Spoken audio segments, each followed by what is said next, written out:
Good morning, guys. Good morning. It is Monday, Yeah. week before vacation. So much to do, so little time, including playing with this one, who refuses to drop the frisbee close enough to me where I can play with her. She always drops it with Mummy. Apparently, Mummy plays with her better. I don't know why. But you were supposed to go to work at 11. I was. You were not. You're on call. I need to, A, get all kind of stuff done around the house, but B, take your dad somewhere.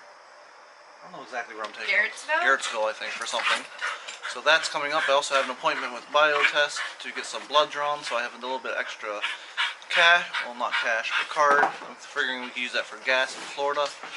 And help pay for parking at Universal, which we're going to go upstairs next and talk about a couple Universal things and kind of plan our vacation out and go from there. We are? Yeah. Oh. Especially now that you're not going to work. Cool. So we will talk to you upstairs, and as always, we'll make everything else up as we go. Like always. So come join us, won't you? So we are upstairs in the not finished office because we're lazy people, looking at some Universal stuff. Oops. Here we have the Halloween Horror Nights map, and what we're deciding is if we want to do a single day with a fast pass, which is on a different screen, or this Rush of Fear pass, which will give us 4 days of Halloween Horror Nights, cheaper than buying the fast pass. We also have wrote down sort of our agenda. So we're going to be at Universal Wednesday, Islands of Adventure Thursday. Friday we'll be doing other stuff around Orlando. Saturday we'll be doing Harry Potter. Sunday we're doing the entire Halloween Horror Night. And then Monday we'll be there at Universal just doing extra stuff. So we're going to be on campus Thursday, Saturday, Sunday anyways. So we could just jump over there and go to Halloween Horror Nights. That way we can see everything. Yeah, which I thought was a pretty good idea for only not that much more. Yes. So these are the big decisions we're making right now. And I mean, we're already up to several $100, so we're trying to figure out how to save the most money. Yes. And take advantage of the times we're already there. So that's what we're doing.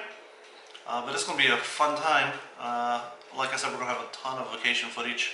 It's going to be hopefully a ton of vlogs, not including the one takes we do while we're there. So it's going to be a good time.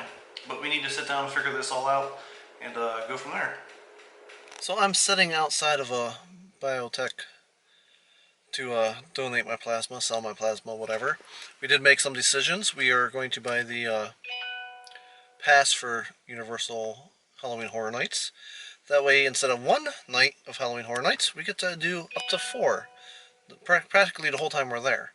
So that's good. We'll be able to do all the haunted houses this time, instead of just some of them.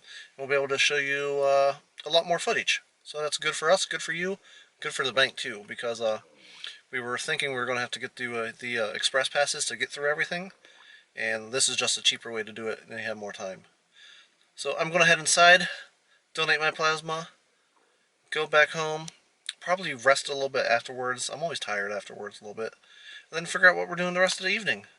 I do know it's going to involve going to the movie place to get some movies that we need to watch before we go to Halloween Horror Nights. So we will be watching quite a few movies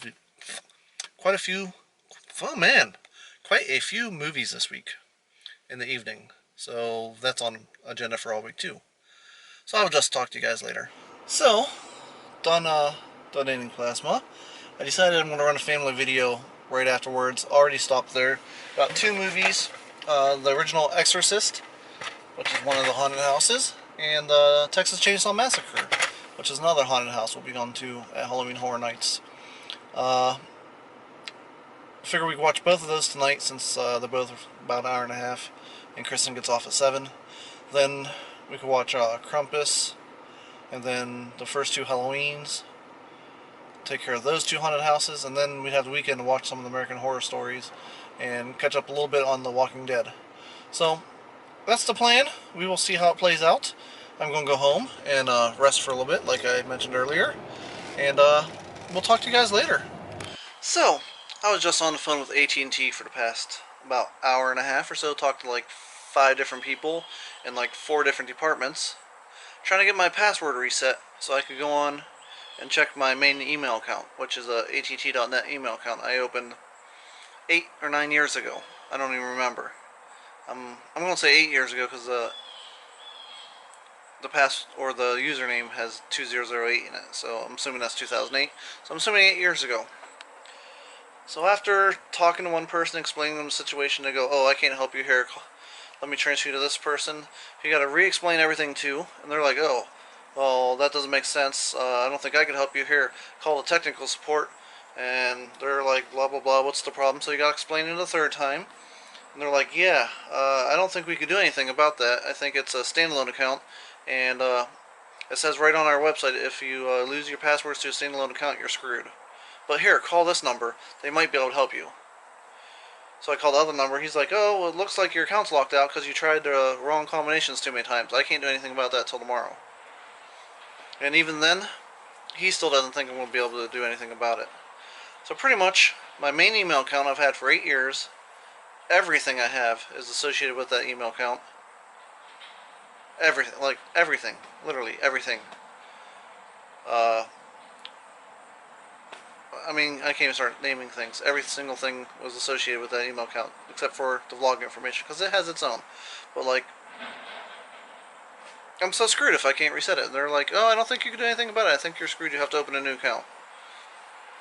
How do you not support your own email? I don't understand. I don't get it. It doesn't make sense to me. And they're trying to explain why it was this way, and it didn't make sense to me.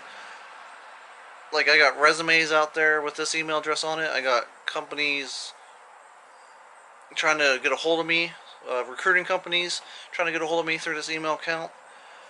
I got all kind of things set up through this email account. Bill reminders, bill pays, everything. There's no way I even know how much is going through this account. So probably what I'm going to have to do is go back to my old phone, look through all the emails, and write down every single thing that goes to that email account, and go into all those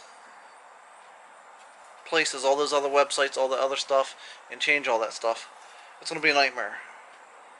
Just a nightmare. Why don't you support your own email account? I don't care how old it is. I don't care if at the time you did support it, but now the technology's moved on and blah blah blah, and it's a free account. I don't care. Support your email account. This has kind of got me pissed off with AT&T. I kind of wish I wouldn't have just bought phones with them, and I'd have been like, "Oh, you can't support my email account. Maybe I should go somewhere else." But now I'm locked in there for 2 years. Not that I'd leave anyways, but it'd be nice to threaten. Yeah, so now I'm just pissed off and I don't feel like doing anything, and you know how that goes.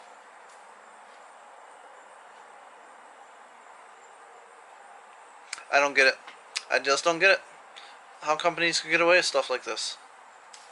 Like, if I opened up an email account 20 years ago under your name, you should support it for the life of that account.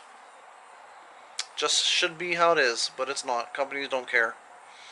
If you're not paying them money for the account, they don't care about you.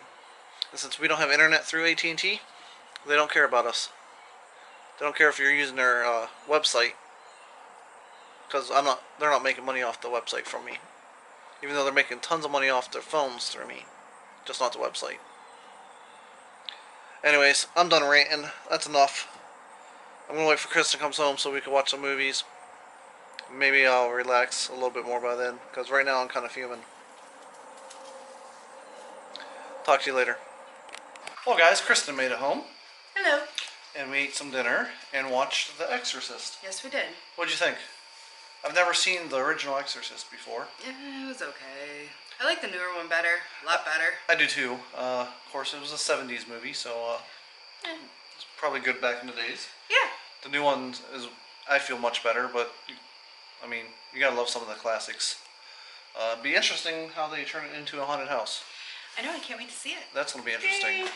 So, we have another movie to watch tonight, which is Texas Chainsaw Massacre. Yep.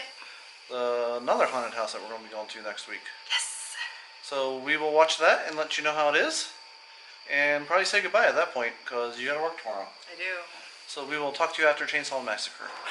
Well, guys, we fell asleep last night right after Chainsaw Massacre. Great movie. I think it's going to be an awesome haunted house. But yeah. 2 movies in the night we fell asleep. It was past midnight by the time it was over. Kristen had to get up early today to go to work. So she's upstairs getting ready for work while I'm ending this. So yeah, 2 great movies. I think 2 good haunted houses. So there you go. Thumbs up if you liked the video. If you're new, hit the subscribe button down below. And we will talk to you guys tomorrow. Have a good day, guys. Bye.